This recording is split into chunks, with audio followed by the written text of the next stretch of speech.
Hey traders, Michael or Mini Frost here. You're here for another episode of Common Sense Market Analysis. Today's Hump Day, September 10th, 2025. You're looking at a daily chart of the SPY or Spiders, which is the proxy for the S&P 500. What do we have on the docket today? Well, we got a ton of stuff on the docket today. We can start with that we're at new all-time highs. We had a gap up higher today, poking our heads past the previous all-time high. Today we made a high of 654.55, and it just so happens that one of our overhead resistance numbers on the table of support and resistance for the 12 different markets that we offer for Inside the Numbers and Live Room members was high of day, 654.45. How do you like dem apples? Who else is giving you the numbers to the penny at new all-time highs in uncharted territory? Come on now. So as you can see, we're on an hourly time frame because there's a lot of interesting things going on right here. First thing that jumps out at me is that we missed this gap right here. The gap comes in at 650.33. We came up short the first time, so this registers as a first time, best time situation. So now coming back down, we're looking for at least a spike of the gap. We can call this area right here unfinished business. Speaking of unfinished business, we also have our medium-term pivot-ish number, and that comes in at 647.21. That's this gap right here. We came up a penny short. So we do have some unfinished business towards the downside that she's going to want to probably take care of. Doesn't have to be tomorrow or necessarily the next day, but this is information that we have to keep in our back pockets. She can easily go down to take care of the unfinished business. Just by looking at the chart, you can see right smack in the middle, we got a big fat breakdown candle. Now we use the breakdown candle around 20% of the given high, and that could be utilized as overhead resistance. If we switch over to the daily chart, we can find a quick example. Here's a big fat breakdown candle, the high, 20% of the high. As you can see right here at this candle right here, she found resistance near the high of the breakdown candle. So here's one example. Right here is another breakdown candle, not as big as this one, but regardless, she did find resistance at the high of the candle, right here. So I always say that we use these breakdown candle highs as overhead resistance. But what we also see and we take note of is that price can come back down into the high of these breakdown candles and use it as initial support. Doesn't have to be the exact high. As you can see, she kind of spiked through it, but if we go to a smaller time frame, like a 10-minute chart, we can see, and we'll attach a line right here near the high, we can see that she bounced right off of it, using it as support on the way back down. And then not to mention, we closed pretty much right on it. So if we do continue to close candles above the previous all-time high, which is this right here, the high comes in at 652.21, that is the bull case scenario, especially staying above the longer term and medium term pivot. For those of you who don't know, the longer term pivot comes in at 643.45. That is an important number that we talked about pretty much all of last week. So staying above this number, and the previous all-time high, which also happens to be a most recent big time breakdown candle high, that is the bull case scenario. But if we start to close candles below the previous all-time high, then she's going to want to complete the unfinished business down below.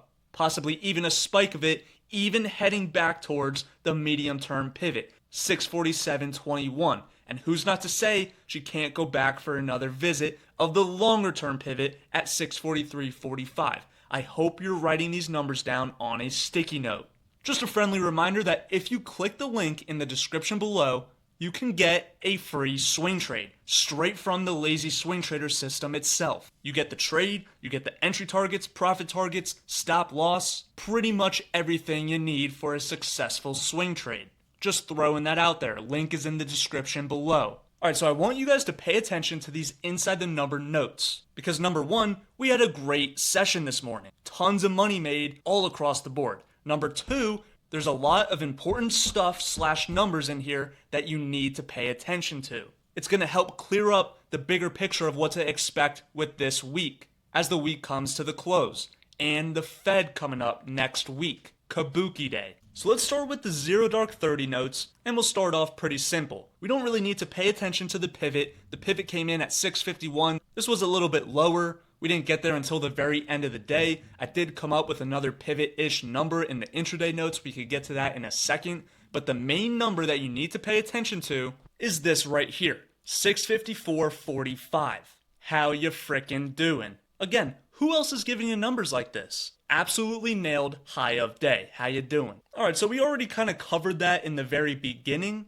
So let's see what else we got. This is the what's the scoop. This is another update before the market even opens. The game plan. So right here I said she could potentially use the 653.25 number as support on the way back down. But she can easily go back for a retest of the previous all-time high. So here we got both numbers on the board. Let's start with 653.25 and see how that played out. At the very beginning of the day, spiked it by a bit. Was a pretty decent spike, but she did treat this number as support. Made it to the first overhead resistance number we had, happened to be high of day. How you doing? Came back down, got below the number, got back above, below, above. But then take a look at this number right here, 652.05. Now she did come up short of the number by a touch. That was my fault because that wasn't the actual high. If we go back over, we can see that the exact high comes in at 652.21. So let's put a line right here, remove this line, and we can see that she did indeed find support off of that number, the most recent breakdown candle high we talked about. So I should have just used that number. I was looking for a little bit of a spike, but that's okay because we didn't really have traders taking a trade at that number. First of all, came up short the first time, so that's one piece of variable risk that we tried to eliminate, and then coming back into the number during lunchtime. Lunchtime equals torture time. So that's another piece of variable risk that we want to eliminate. But take a look at where she went to as she found support off of this number. She went right back to the 653.25 number, spiked it by a touch, and then came back down, ate some more time off the clock around the previous all-time high, got down below. She missed the gap from yesterday, came up short. That's now unfinished business. And then also, here's a little bit of a puzzle piece information, is that we closed pretty much right on the number, the previous all-time high. We closed 2 cents above, so we'll give that a funny how that works. We'll keep it in our back pocket. Why are we keeping it in our back pocket? Because if we start to close candles below that number, we're heading down to complete the unfinished business down below. That unfinished business is this number right here, 650.33. And then there's the other piece of unfinished business, also our medium-term pivot right here. So staying above this big-time breakdown candle high is the bull case scenario, along with staying above the medium and the long-term pivot, which we are right now. As soon as we start to close candles below this high right here, we're going to complete the next number down in the sequence. And then possibly, potentially even reaching the medium-term pivot number. We'll make this green. So you could pause the video, read the notes, and go back to the charts to double-check the work. All here for you well before the opening bell and the intraday notes, don't forget. And not to mention, on top of that, we do have a section for stocks on the move, which performed pretty dang good today. Let's take a look at Chewy first. It did open below the first entry, but the second entry at 36.21 was still good. And this is what I mean by the number is still good. 36.21, that's the second entry. As you can see, spiked it by a few cents, 6 cents to be exact, and then ripped it right back in the other direction. And she gave you a little bit more than a buck. So I think we could give that one the numbers work. The other stock on the move we had was Synopsys, SNPS. The first entry target was 406.26. As you can see, spiked it by a little bit, but then ripped it right back up for a nice little trade. And again, we don't let the trades go bad on us. Book a little something, hold a trailer, hold for the never know, and then if price comes back to our entry, we don't let the trade go bad on us. We wait for the next opportunity on the board. There's always another opportunity around the corner. Patience is key. So we had 2 successful stocks on the move trades today. All right, so let's move on to Camp IWM. She's down 0.18%. Now let's move on to my second favorite market leading indicator, the transportation department. She's down 0.36%, so similar to the IWM. And take a look at this, exactly what we said would happen. A test of the 200 period moving average, even a spike of it. but it's important to note that we did close candles above it. Now that doesn't mean tomorrow we'll still close candles above it. We can, obviously that is a possibility, or tomorrow we can easily close below it. We'll have to wait and see what tomorrow brings us, but here's what's interesting, and I'll tell you why I have kind of a feeling that we're going to head back to the 200 period moving average and even lower, possibly down to this big time breakup candle low within the area of the upwards trend line. And here's where I stand with it. So let's take this breakup candle low for example. It's one of the biggest ones that we see on the screen, on the chart. And as you can see, we were trading within the breakup candle. Never closed candles above it and never closed candles below it. We'll put a line at the low of the candle, and that comes in at 15,650. That was the front end number of the support zone we originally had. And guess what? We always closed candles above that number. And now look at this. Yesterday we closed below the low of the breakup candle. That was the first sign that the transportation department wants to make a visit towards the 200 period moving average. If you've taken the E-mini course, Module 3, Lesson 10, this is a perfect example of an inside bar pattern. Ever since the creation of this breakup candle, which is also how we formed this downward trend line, as you can see, we've always managed to close candles within the breakup candle. Let me remove that box. As soon as we start to close candles below the low, which we did yesterday, that is the first warning sign that we're due for a leg lower. And we already saw that she made a test of the 200 period moving average. And even take a look at this. Today, what was the high? The high was 15,668. We tried to recapture this low right here. We weren't able to recapture it and close candles above it like we previously did before.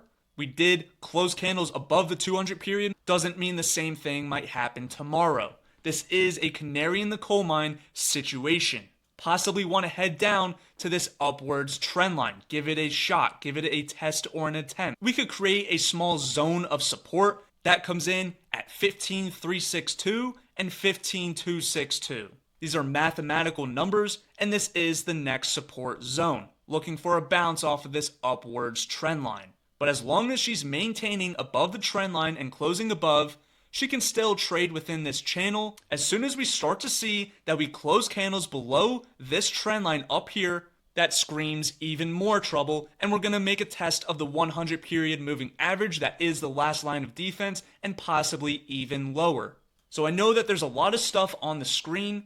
If you need to, go back and watch that one more time, because I do believe that this is extremely important. We did have an inside bar pattern that we finally broke yesterday, and we're continuing to close candles below today. So that is extremely important. All right, what about the Q people? Well, we finally made it to new all-time highs. We poked our head above. The high was 583.77 against the original high of 583.32. So essentially, this was a spike the high and rip it right back down. We're still managing to close above all the moving averages, so the trend is your friend, and we are still above the pivot, 574.11, as mentioned in yesterday's video. That also happens to coincide with the 20 period moving average, so we'll keep that in our back pocket. Sooner or later, she'll definitely want to make another test or an attempt of the pivot. It is indeed an important number. So as of right now, staying above all these important numbers, she's in a more bullish type of tape. We'll see how we finish the week. Coming up into the Fed meeting next week, Kabuki Theater. So we'll see if she wants to pretty much just grind up higher leading up towards the Fed meeting. That definitely is a possibility on the board, or she can go back for another little revisit of the pivot, and we'll go from there. What about XLF, the financials? She's down 0.34%, so we had the Qs and the spiders up on the day. The Qs were only up about 0.03%, so pretty much flat. It's a rounding error. But my two favorite market leading indicators and the financials are down on the day. Interesting information. We have another one of those inside bar patterns forming, so we'll take note of that. And we're still teetering around the 20 period moving average, in between the 20 and the 50. It just so happens that the 50 period moving average coincides with some unfinished business down below right here at this gap at 52.70. That is going to be an important destination. If we do manage to close candles above the 20 period moving average, she's going to want to continue to climb this breakdown candle. Yesterday on Tuesday, she made it to the midpoint of the candle, and today she was just toying around with the 20 period moving average. But that is the next destination towards the upside, is working on this breakdown candle. We are going to have some overhead resistance up above. Nothing wrong with the financials, nothing wrong with the overall structure of the market. Alright, let's finish strong. Last but not least, we got SMH. She's up 1%, shaking my head, the semiconductors, and she's now a stone's throw away from new all-time highs. Yesterday I mentioned that she's kind of close, we're not there yet. Well, today that has changed, as we're pretty much right near all-time high. Previous all-time high. Came up just shy of it, then went back down. We do have this gap from yesterday that needs to be filled, but take a look at this. We're in a very bullish position, approaching new all-time highs, above all the moving averages. The weekly chart looks strong. We took a look at the weekly chart yesterday, so you could go back to yesterday's video if you want to check that out. And there's not really much else to talk about. She's grinding them up before the Fed meeting. If you did miss last night's video, I highly recommend going over to the SMH analysis because we did go over quite a lot of stuff. I don't want to sound like a broken record, so just go back to the video and watch that. But all I could say is we're above all the moving averages, very strong tape, floating them up higher into Fed week, and most likely going to be making new all-time highs this week. That's what we got for SMH. Have I told you guys how much I appreciate each and every one of you? Without you guys, these videos or MSF would not be possible. That is true and accurate information. Put it on a sticky note. That's going to wrap things up for today. Thank you all so much for tuning in for another episode of Common Sense Market Analysis. I'm Mini Frost. Don't forget to like, comment, subscribe, all that good stuff. The free swing trade link is in the description below. Grab it if you want it. What do you have to lose? It literally takes 5 seconds. And yeah, so that's going to pretty much wrap it up. We'll be back ready to go for tomorrow's morning session and the video later that night. I hope each and every one of you has a great rest of your day. Stay safe and take care now, folks.